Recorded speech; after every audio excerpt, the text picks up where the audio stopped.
for following after me for close to 6 months, or in fact over a year, to somehow get me to speak here. Not that he had to do it, it just so happens that my schedule has been fairly chock-a-block with other commitments, but otherwise, considering the beauty of this place, there's no need for any other incentive for me to come here. I've come here often on the way to Sringeri and other places. When I got off the flight today, one of the first questions that popped in my head, what is it that you guys eat that all of you are so good looking?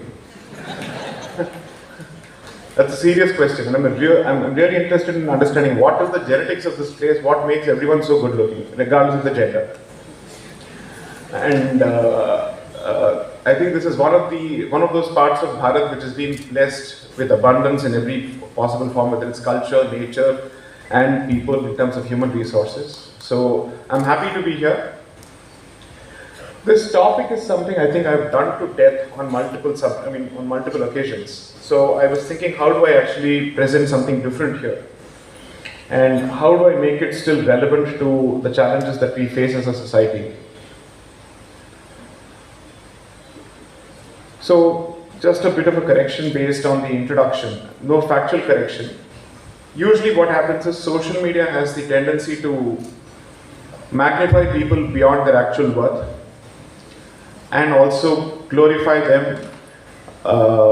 Perhaps, I don't know, maybe there's a certain sense of hype surrounding individuals once they appear on the screen. One, I must confess, I have no interest in the pursuit of any civilizational cause, nor am I interested in pursuing anything which takes me away from my professional commitments. Let me be very clear about this. When they were actually putting together the introduction, 2 or 3 words that I preempted, even before they could think of it, was the word activist, was the word civilizational warrior, and whatever, something else, dharmic warrior or whatever it is. None of those words shall be used. The sole identity that I subscribe to, at least as an individual, from a professional perspective, is that of a lawyer. I will live as one and die as one and nothing more. I have no other aspirations. The reason why this is important is that if the message has to be relatable to the audience, then the person must be equally relatable to the audience. It makes very little sense to put someone on a pedestal and then hope that the message of that person will relate or resonate with the audience. Perhaps there is a myth going around that I have committed myself full-time to the cause of service of Dharma. Not one bit. It's less than 15% of my time allocation in terms of my professional commitments, family commitments, and then whatever remains goes here. But the model that I'm trying to perhaps push is that it is equally possible for working professionals to take some time out in the service of this cause. If I were to ask people to jump into this cause full time, I don't think I'll find even 5% success. Nobody is going to do it. Everybody has their own jobs, everybody has their own responsibilities, they have bills to pay, they have EMIs to address. So where is the question of asking people to jump into this cause full time? That's not going to happen. So the model that I think that works, at least for the here and the now, let's see what happens in the future, is telling people to strike a balance between both their commitments, their familial commitments and their societal or religious commitments, in whichever order of priority they see it. So my interest in taking up this cause has been extremely selfish. Very, very selfish in the sense that I don't wish to walk out into a society, or at least send my child into one, where the sporting of Hindu symbols becomes the subject of ridicule or becomes the target of attacks, either in the name of secularism or in the name of constitutional morality, whereas civilizational identities take a backseat. So if anything, my motive or motivation behind getting into this Agnikund, so to speak, is only because I am trying to create a safe future for my own family. That's it. Beyond that, there is no incentive here. The fact that there is an incidental benefit for the society is, as I said, incidental. It's a second order effect, it's not the primary intended effect. But Since I am trying to address the larger optics of it and the larger atmospherics of it, obviously the target of that message happens to be the society, but the intended beneficiary happens to be my family. I'm very clear about it. If I do not present this model, what will happen is maybe 15-20 people will at best join this so-called ongoing movement. There won't be any stakeholdership or participation from the rest of the society. And the same set of talking heads will go to different platforms. We'll get visibility. Our books will sell. A couple of selfies here, a couple of selfies there. Instagram likes will increase. And then a few shorts and reels on YouTube will do the rounds. But would it have achieved the intended effect of widening the participation of the general Hindu society from its Kumbhakarna slumber into the actual issues that stare us when it comes to our existence and civilizational, let's say, survival?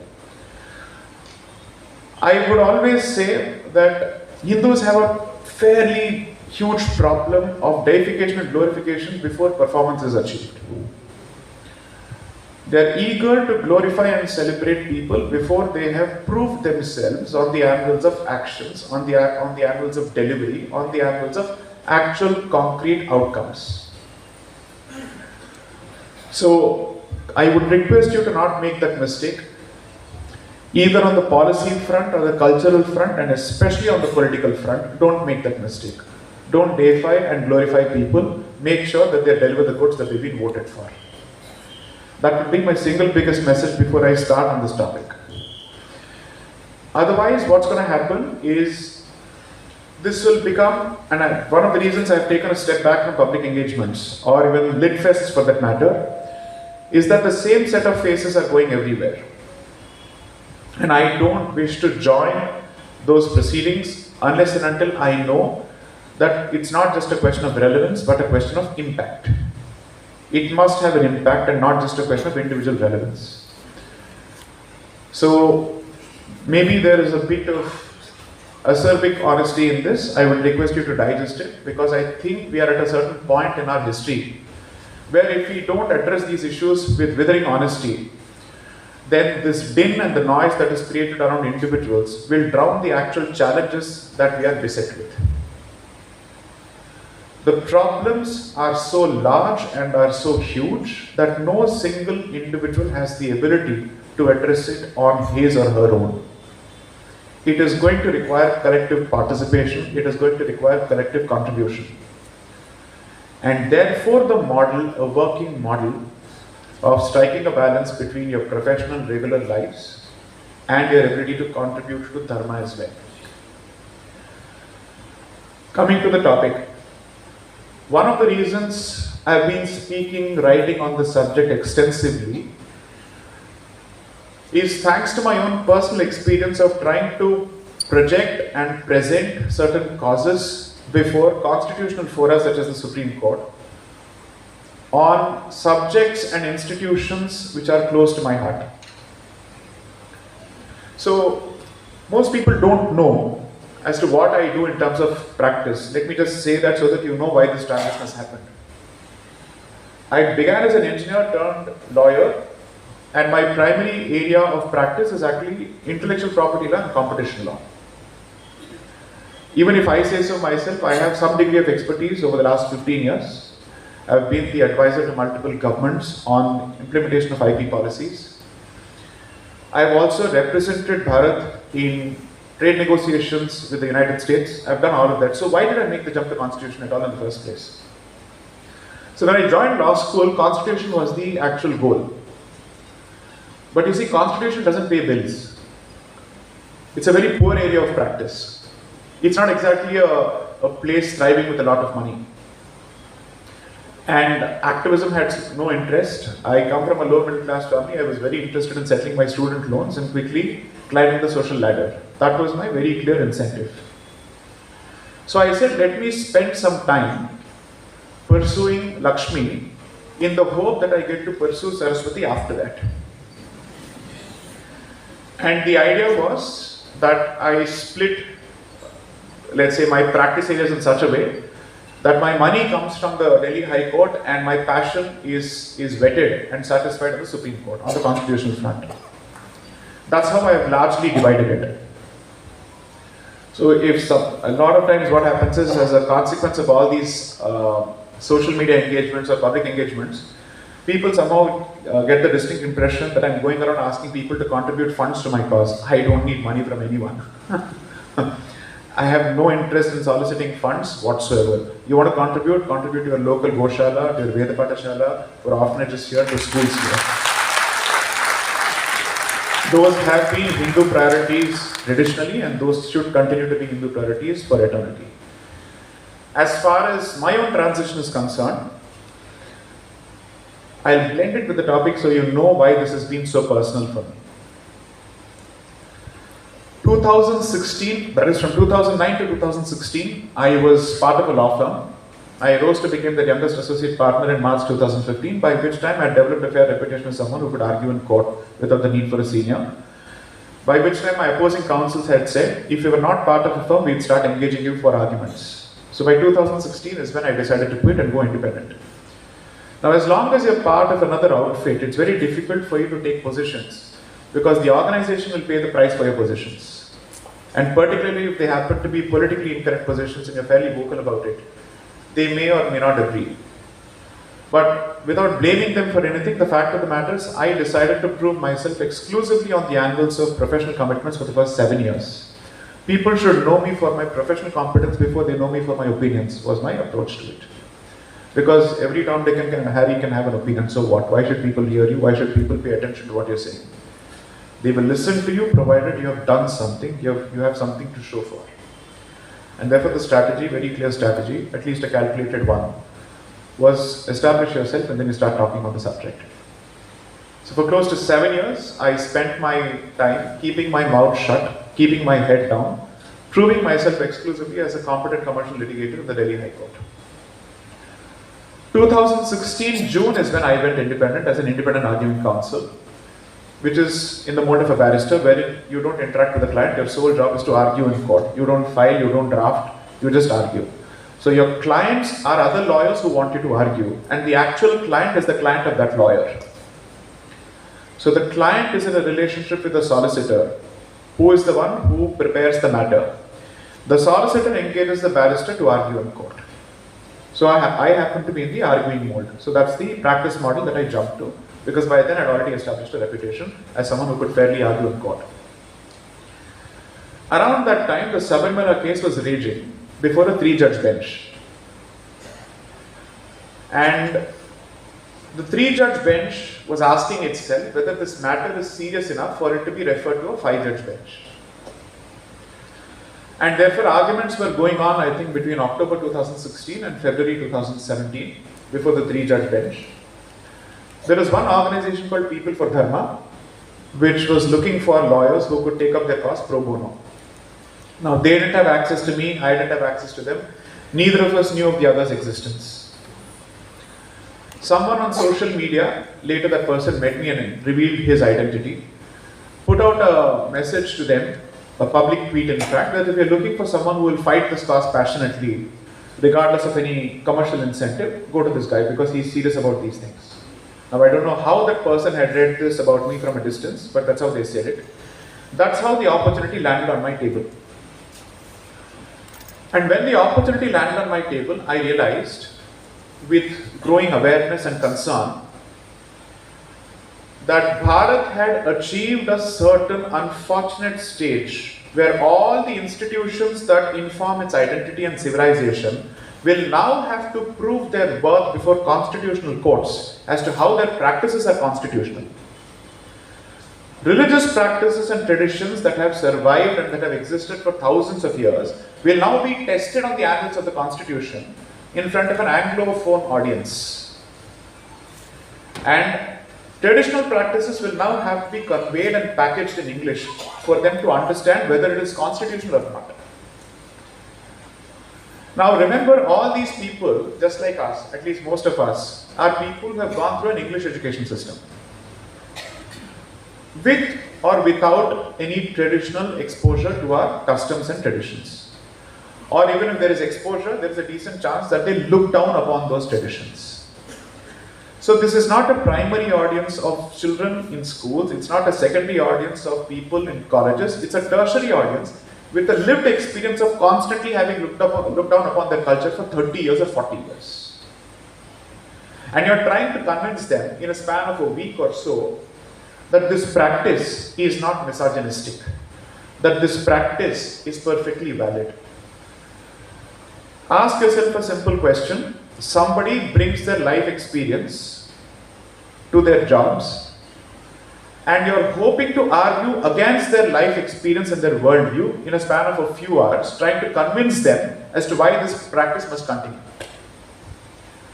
Generally speaking, I didn't think we had any hopes of success. No hopes of success.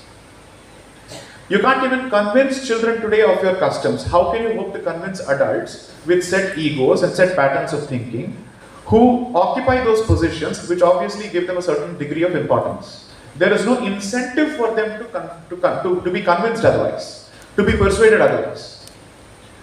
But why was the representation still necessary? The representation was necessary because if you don't vocally express your point of view, it is as good as the point of view not existing. People will therefore say, there is no alternative point of view. There is no alternative opinion. So sometimes, even if it happens to be a losing battle at the outset, at least in round one, your job is to continue hitting and kicking the door to try and pry that door open for your point of view. So knowing fully well that the odds were stacked against us, and when I mean we, it's a huge team of, let's say, a variety of lawyers.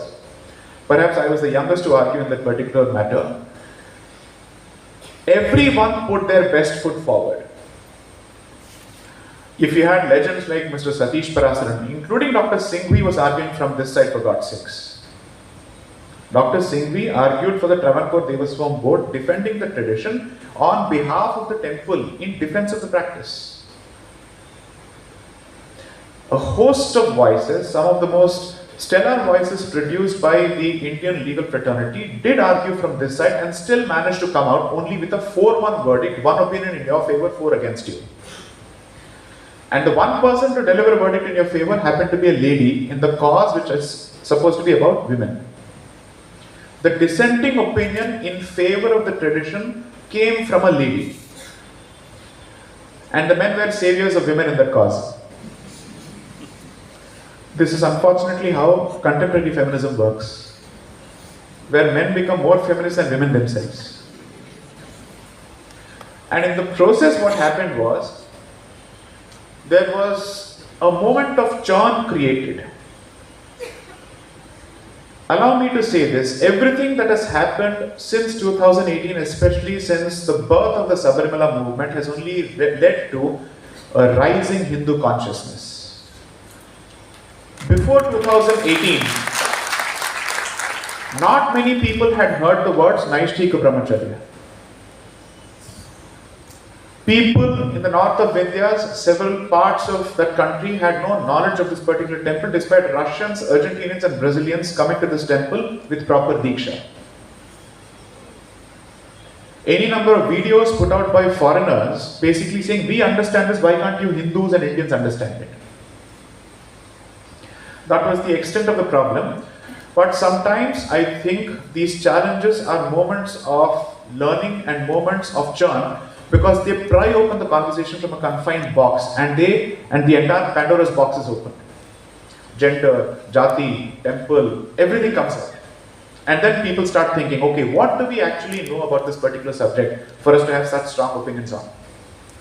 People started revisiting.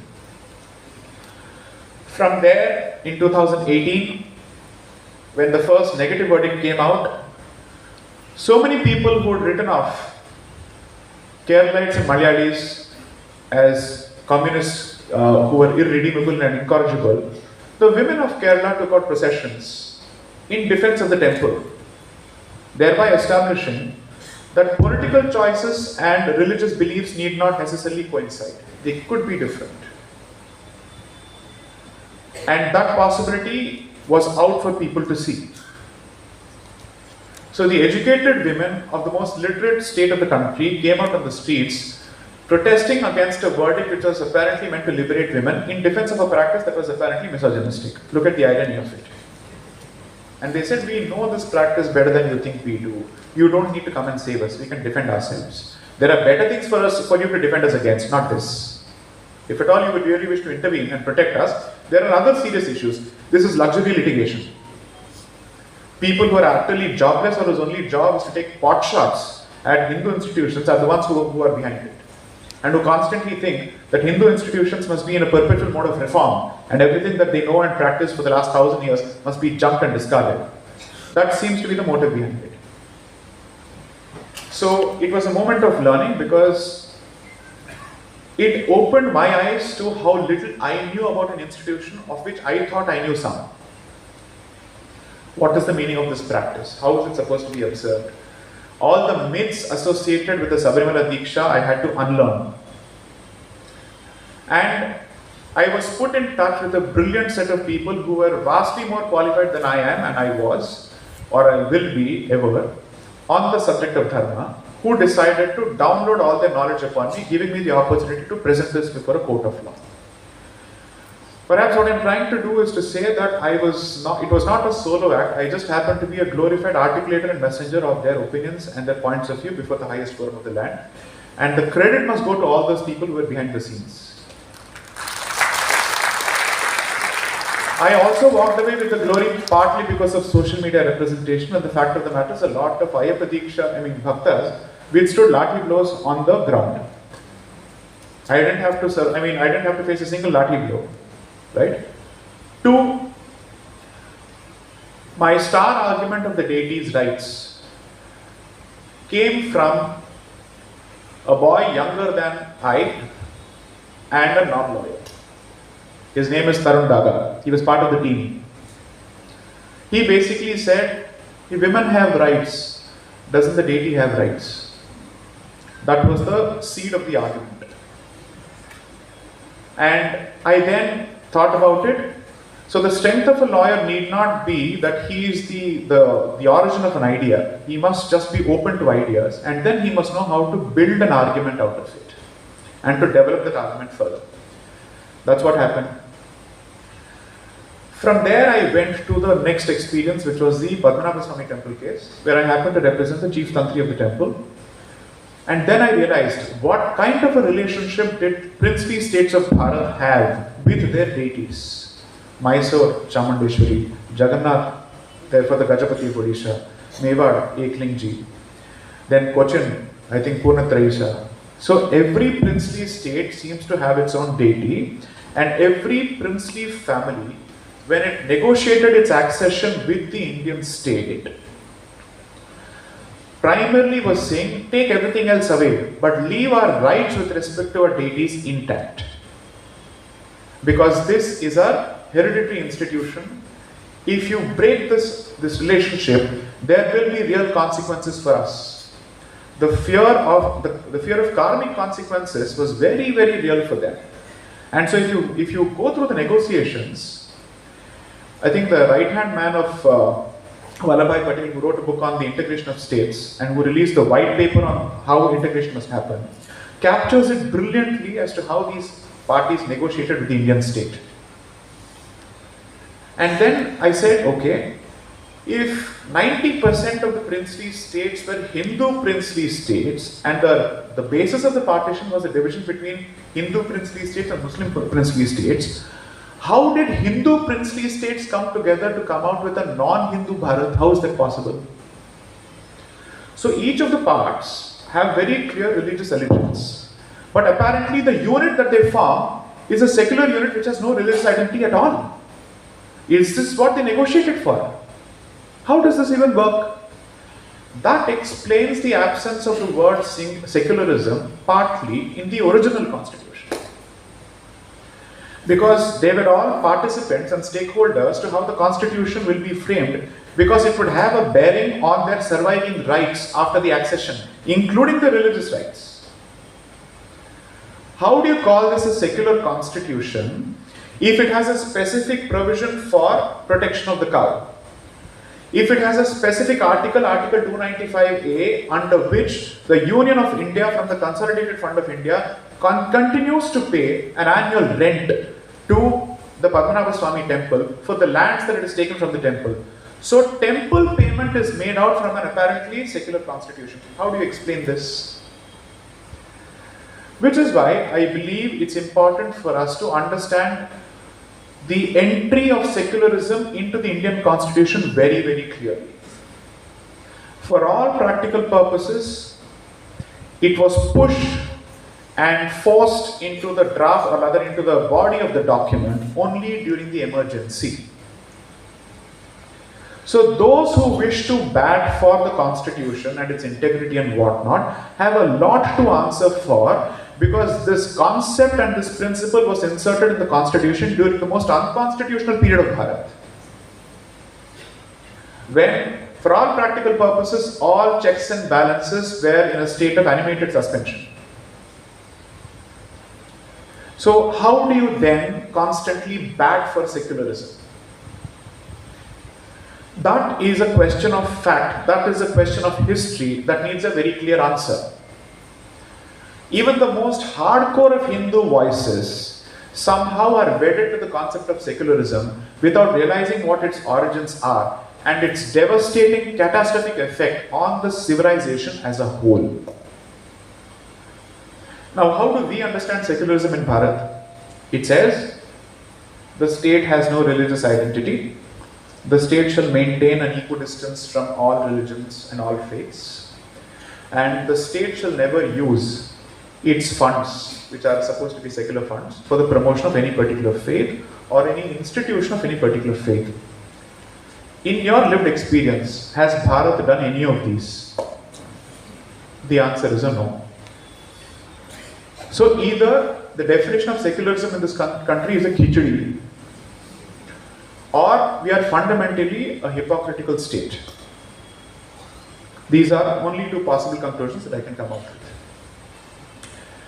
Now, the consequence of insertion of secularism in the context of Bharat has been a large-scale, wholesale brainwashing of the entire population, which has the effect of telling the population that it shall never have the right to proudly wear the civilizational identity of this country on its sleeve.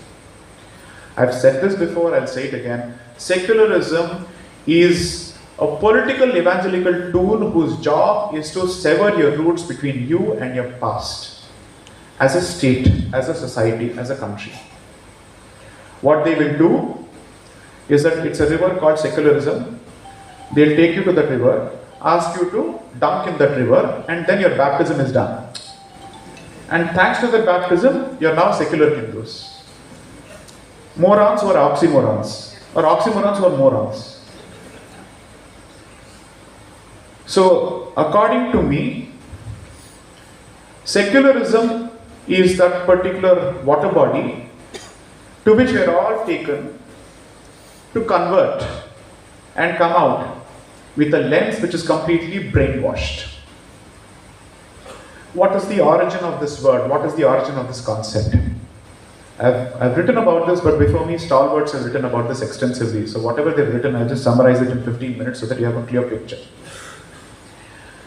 Around the 12th or the 13th century in Europe, long, long ago, not so long ago, whenever long ago, the point is that around 12th century, when there was only one denomination of the church, which is Catholicism in Europe, the relationship between the church and the rulers was an extremely tense relationship. Because the church effectively is based on the doctrine that human existence is divided into two kingdoms, kingdom of the earth and kingdom of heaven. The church has monopoly over kingdom of heaven. Rulers are allowed to rule the kingdom of earth. But since earth is subservient to heaven, the ruler is subservient to the church. Therefore, a tussle goes on for close to 3 to 4 centuries between the church and Christian rulers, not just rulers, Christian rulers. During this entire period, what happens is that kings try to take over the property of the church to control its ability to interfere with administration. Hid money as much as possible so that the church's ability to comment on administration comes down, so that the power that they wield over society comes down. And then the church also does a few things wherein apologies, confessions are sold for money. So a general, let's say, frustration or angst against the church as an institution starts building in European society. That gradually leads to the Reformation movement with Martin Luther, not Martin Luther King Jr., but Martin Luther, who is the founder of the Lutheran brand of denomination of Christians, and who are mostly, if you see Lutheran denomination, you find it in Germany for God knows for what reason. So he begins a movement of Reformation where he challenges the monopoly of the church. When he starts challenging the monopoly of the church, he then comes out with a protest against Catholicism, which results in the Protestant movement. A protest against the manner in which the Catholic Church operates, controls all religious aspects, and basically says you shall not have access to salvation unless and until you go through the church, specifically the Catholic Church. He tries to break that monopoly of the Catholic Church on salvation and all other aspects of religious behavior as well as non-religious behavior. That Reformation movement results in several Christian states of Europe choosing sides, some choosing the Catholic Church's side and some choosing the Protestant side. Results in a huge fight, multiple treaties, and the final treaty is what we know as the Treaty of Westphalia. So the Treaty of Westphalia was not some kind of a political treaty, it was fundamentally a religious treaty wherein the monopoly of the Catholic Church over Christianity was completely broken. And for the first time, the treaty recognized that Christianity shall henceforth have two denominations, Catholicism and Protestantism. Now, once you do this, the concept of separation of the church and the state comes from that treaty, which is to say, the Catholic Church will not interfere with the rights of individual European rulers to decide whether they want to be parts of Catholic Christianity or Protestant Christianity. So therefore, separation of the church from the state is basically, it still retains the Christian character. It only says the Catholic Church will not tell us whether we should be Catholics or Protestants. And the ruler of each European state will have the power to decide whether he wants to be on the Catholic side or on the Protestant side. But the concept of secularism in Europe never meant give up Christianity. That the state shall have no identity. The state shall have a Christian identity, the ruler shall be a Christian. The only difference is whether he would be a Catholic Christian or a Protestant was the distinction. Compare that with what we are being told about secularism in Bharat. European secularism translates to retention of the Christian identity. It only says you will remain equidistant from denominations. Why? If you happen to have a Protestant minority population in a Catholic majority state, then there must be safeguards to protect the interest of those denominational minorities. And therefore, the majority-minority concept, in terms of protection of the rights of the minority, is to be traced to that particular situation where minority Protestants had to protect themselves against majority Catholics and vice versa. However, the existence of a minority Catholic in a Protestant majority state would not require the state to give up its Protestant majoritarian identity and vice versa. So they were entitled to have their own identities. And I'll give you a simple comparison. Think of it as fights, let's say a fight between Vaishnavites and Shaivites. If the king happened to be a Shaivite and you had a minority Vaishnavite population, he would have to safeguard their rights, but that doesn't mean he would have to give up his own Shaivite affiliation. And he would still be a Hindu king, but with a Shaivite identity, who basically says, I will employ laws in such a way that they're equidistant from both sets. This is not Dharma Nirpekshata, it is Pantha Nirpekshata. Dharma Nirpekshata means I don't have an identity, I'm equally distant from different religious identities. Pantha Nirpekshata means I have a religious identity, but I'm equally distant from the Vaishnava and the Shaivite.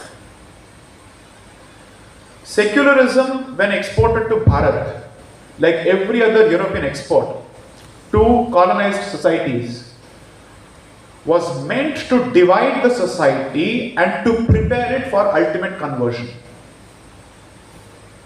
Secularism is the intermediate step before you give up your religious identity altogether. And this is a documented, intended, let's say, strategy that they themselves say in their correspondence. Why is it that the definition of Europe of secularism in the mothership, which is Europe, allows them to retain their national religious identities, but when it is exposed to countries like Bharat, it results in countries like Bharat having to give up their civilizational identities and religious identities? Why? Which is why I use the word consciously, the myth of secularism, because what has been perpetrated on us is a mithya, which has got nothing to do with the original story of secularism in the mothership, namely Europe. So the next time someone says secularism means separation of the church from the state, please ask that blessed idiot to explain why does it speak of church and the state? Why not any other institution? Why does this concept speak of the church? Because the history of secularism is the history of the church. Hence the words separation of the church and the state. Second, the other compromise that was struck between the rulers and the church as part of this principle was, since the territory of the church will be separate from the territory of the king in terms of the jurisdictions, the king shall never be allowed to appropriate property of the church. In this country, what it is translated to is the appropriation of temple property by the secular Indian state. So it was meant to ensure that the king shall never have the right to interfere with the financial independence and autonomy of the church. It has taken the exact opposite consequence in this country. For all practical purposes, we are glorified Macaulay Putras and Putris, who have zero understanding of how these concepts have devastated our society fully and entrenched unnecessary concepts in the heart of the society, hopefully not forever. And idiots on social media fight on saying, you are secular, I am pseudo-secular and ulta. Arey, don't give up the concept altogether. Because secularism in its truest form and definition is incompatible with Hindu philosophy. It is incompatible with Hindu ethos. It is incompatible with Hindu administration. Because Hindu governance is based on the concept of Rita and Dharma. The king is seen as the torchbearer of Dharma. The king is effectively seen as the one who will advance the cause of Dharma. And Dharma can take a religious connotation, it can take a spiritual connotation, it can take a political connotation. So it can become Raja Dharma, or it can become even Sanatana Dharma. But Raja Dharma is also to be traced only from Sanatana Dharma. There is no way you can divorce or dissociate the two. When someone says that Bharat should embrace secularism, it effectively means Dharma's position in politics and policy making should be completely dislodged. Whereas every other country which subscribes to a particular religious identity gets to fashion its laws on the basis of its religious beliefs except us. So 52 countries with an Islamic identity can source their laws and their beliefs and policy from Sharia and the Quran. Christians can do that. You still have kingdoms, monarchs in Europe. Whereas we abolished princely states, completely insulted them by abolishing even privy purses, forced them to sell their property, forced them to rent out their ancestral lands. How many know that close to about 126 temples in Tanjavur are still controlled by the descendants of the Maratha Empire? There is a Bhosle who is still responsible for 126 temples in Tanjavur. He doesn't go around in a Benz, he goes around in a scooter. The head of such a great samsthanam goes around in a scooter. The Pandalam family a couple of generations ago had to work hard to make ends meet. And what are we constantly told about our princely states? That they were collaborators, that they managed to keep our way of life alive when they knew it was extremely difficult to defeat the British, because that was the largest colonizing empire ever known in history. So they did what they could to strike a compromise with him and still preserve our way of life and our institutions is lost on us. All of this because we have purchased distorted European ideals lock, stock and barrel without asking, is it relevant to me?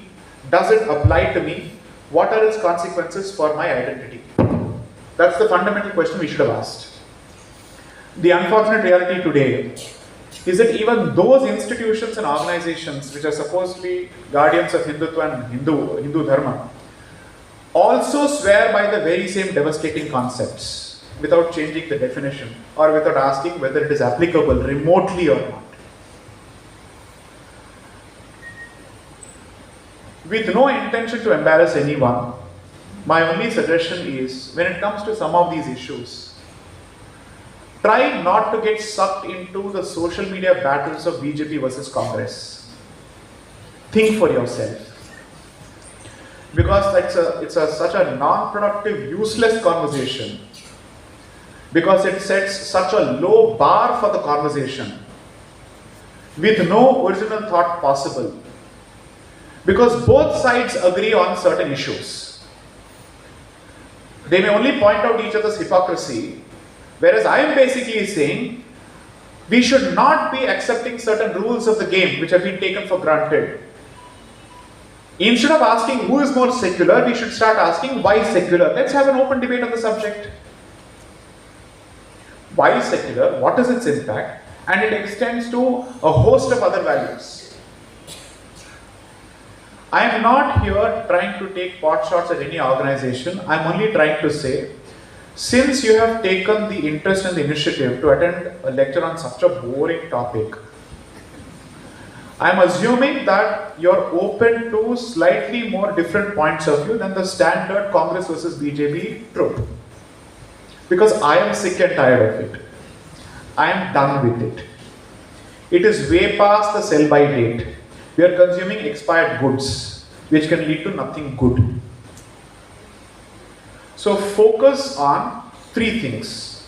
What is good for our civilization? What is good for that identity which informs the identity of the civilization? Who is doing a better job of protecting that particular identity? Are they doing it enough? Can we push them to do better? Those are the only questions which, according to me, are relevant. Everything else is hogwash. And everything else is white noise meant to keep you occupied and away from the actual problems. Sure, at the time of elections, at the time of hustings, we all have our choices. And there you never get to make an ideal choice. You're like bad, better, worst, or bad, better, worst. So that's the hierarchy of, let's say, virtue in this country at this point, politically speaking. So there you go for the least harmful option, in the hope that you can at least push them to do something. Because the other side has clearly said, I am here to destroy you, I'm going to adopt a scorched earth policy. Even that fellow doesn't realize that he's committing political suicide when there is an empty field open to protect Hindu identity openly. Right now, the political option of an unabashed, let's say, representative of Hindu security and Hindu interest is lying on the table like free money, unclaimed. But he is anyway given up because he is obviously controlled by external motivations and sources. So, when you start discussing these concepts, for a moment, keep the political lens aside and focus on something deeper. And two, the purpose of introducing decolonization as part of our discourse is to question everything that we have taken for granted till date since 1835, when that blessed English education system was inserted into our consciousness to brainwash us over the years. You have to realize what they said when they introduced that system. Forget the so-called Macaulay dialogue that people keep quoting and citing. That's irrelevant. There's actually something deeper. They realized after multiple battles that the one aspect of Bharatiya society that they must not touch is religion. Because you can take over our resources, you can do whatever you want. The moment you touch religion, you will get a bloody nose. 1857 proved it even further. So between 1835 and 1857, they had multiple such experiences, and then they realized this community will resist immediate forced conversion because they've been fighting that brand of forced conversion for 800 years before that. So we have resisted the sword openly, so therefore we are comfortable picking up the sword to resist the sword. And therefore they start a slow poison, which will take effect over generations. Like time bombs that will explode, where Hindus themselves will stand outside universities protesting against CAA, against NRC, idiots of the first order. And that bomb is exploding almost 150 years after it was set in motion. You're trying to protect your present while your future is standing up against you. And when this happens, they are hoping, remain Hindus, but remain Hindus on paper only. Only for legal purposes you'll remain Hindu, because by the time you're out of this laundry, which I call the English education system, the Indian education system, we'd have brainwashed you properly. Hindu, Hindu, Hindu, weak Hindu, weak Hindu, weak Hindu. I am not a Hindu, I hate Hindu. Stages of conversion. So it's only a matter of time. And therefore, the word Hindu at this point, if I had to take a head count of practicing Hindus, we are not even 800 million according to me. Because the test is how many of us would defend our religious institutions with conviction. And I wouldn't peg the number at more than 50% of 800 million, leaving us at only 40 crores. That's a very, I know, I understand it's a fairly alarming assessment, but based on my experience, I don't think the number is beyond 50% of the total number on paper. And when conversations happen about reclaiming our spaces, if the conversation had taken place in 1850s, there would be no room for negotiation or compromise. Today, the ones who are saying, give us all our occupied sites back, and this legislation that stands in the way of legitimate reclamation of occupied sites are being called extremists, not by others, but by Hindus themselves, proving that the education system has done its job. That the slow time bomb has clearly exploded properly. 40,000 sites at best is a number within the broken, truncated, moth-eaten Bharat that you see today. But if you start from Afghanistan till Bangladesh and you compare the total number of temples that have been destroyed, 40,000 is an underplayed number. Completely underplayed number. How many Jyotirlingas have been lost and how many Shaktipeeths have been lost is a simple calculation you start with, and then you look at every other temple possible. Mulastan becomes Multan, Ajmer becomes Ajmer. You have all these names. And still you think 40,000 is a huge number. It's such a huge number, it can come only from the mouth of a rabid Hindutva extremist at a siding up. Sorry, the reality is, despite going through the laundry, I have not been whitewashed yet. I have managed to retain that germ a bit more, for God knows for whatever reason. But you will realize as you read history, that if there is a community that has allowed itself to be colonized over decades post-independence The stellar textbook example will be that of the Hindu community. So what you've done in 1947 is given yourself a paper independence, which is why it is Swarajya, which is self-rule, but not Swatantra, which is ruled by your own principles. So today we are Swarajya, but we certainly are not Swatantra by any yardstick. Because you're ashamed of your policies, you're ashamed of your past, you don't have the guts to implement any of your political thoughts or your administrative thoughts in action. They're only relegated to ornamental speeches about how great we are and how we are the founders of democracy. That's it. And the one document that is constantly being cited against you to say that if you take such a position, you are taking an anti-constitutional position, therefore happens to be the Constitution itself. Hence, the efforts to understand, is the Constitution fundamentally pitted against my civilization? Or over the years has it been interpreted in such a way that it appears pitted against my civilization? Is there a problem with Gangotri? Or is there a problem with Ganga flowing in Noida? By the time it passes through the plains, has it become dirty? So hence the attempt in whatever little I have written to understand how is this tension going to be understood, how is it going to be played out. Fortunately, I have stayed away from the political, let's say, noise as much as possible to focus on these questions. Because remember, the other side operates in silence and they get the job done in silence.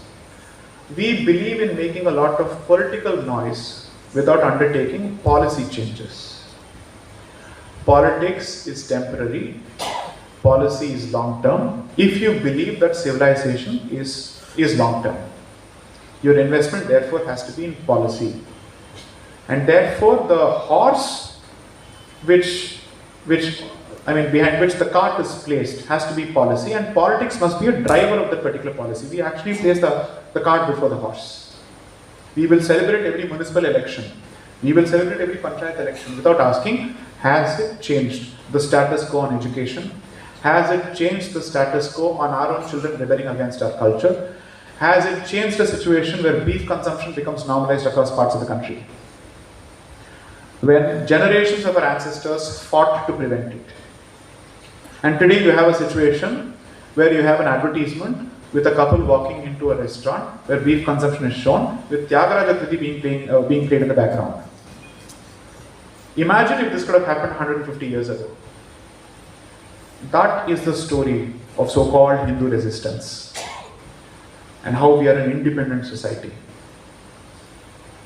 We are being told you are independent because we tell you are independent, but you will still follow the rules that we set about 150 years ago. For all the rebels among youth, you want to break the rule, break the colonial rule in your head. Thank you.